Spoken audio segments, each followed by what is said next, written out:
মালদা জেলায় পৃথক দুটি অভিযান চালিয়ে 8টি বেআইনি আগ্নেয়াস্ত্র এবং 2 রাউন্ড তাজা কার্তুজ সহ 4 অস্ত্র পাচারকারীকে গ্রেফতার করল জেলা পুলিশ। উদ্ধার করা হয়েছে পাচারে ব্যবহৃত দুটি মোটরসাইকেলও।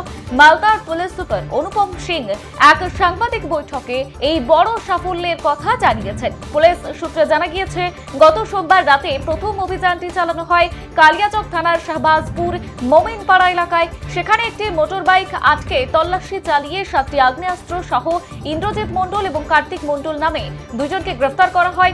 অন্যদিকে মোথাবাড়ি থানার অচিনটোলা স্ট্যান্ড এলাকায় অপর একটি অভিযানে নিভু মণ্ডল এবং মনোজ মণ্ডল নামে আরো দুইজনকে একটি আগ্নেয়াস্ত্র এবং 2 রাউন্ড কার্তুজ সহ পাকড়াও করে পুলিশ। আর এই বিপুল পরিমাণ অস্ত্র কোথায় এবং কি উদ্দেশ্যে নিয়ে যাওয়া হচ্ছিল তা জানতে ধৃতদের হেফাজতে নিয়ে তদন্ত শুরু করেছে পুলিশ।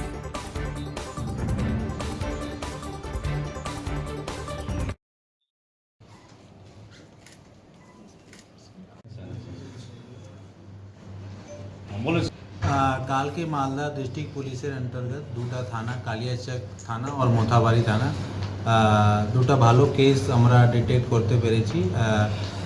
দুটাই জায়গা মিলে আমরা টোটাল 8 যে ইলিগাল আর্মস আছে আমরা ধরেছি और টোটাল 4 লোককে অ্যারেস্ট করেছি, যার মধ্যে কালিয়াচক থানা থেকে 7 আমরা আর্মস ধরেছি और 2 লোককে অ্যারেস্ট করেছি और মোথাবাড়ি থানায় अंतर्गत আমরা 2 লোকের কাছে থেকে একটা আর্মস और 2টা রাউন্ড গুলি আমরা मतलब সিজ করেছি।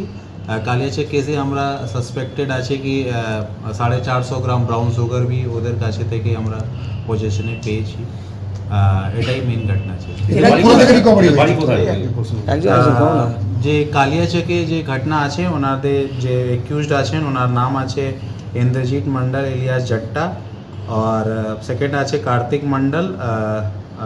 দুজনের বাড়ি সাহিলাপুর কালিয়াচক আছে।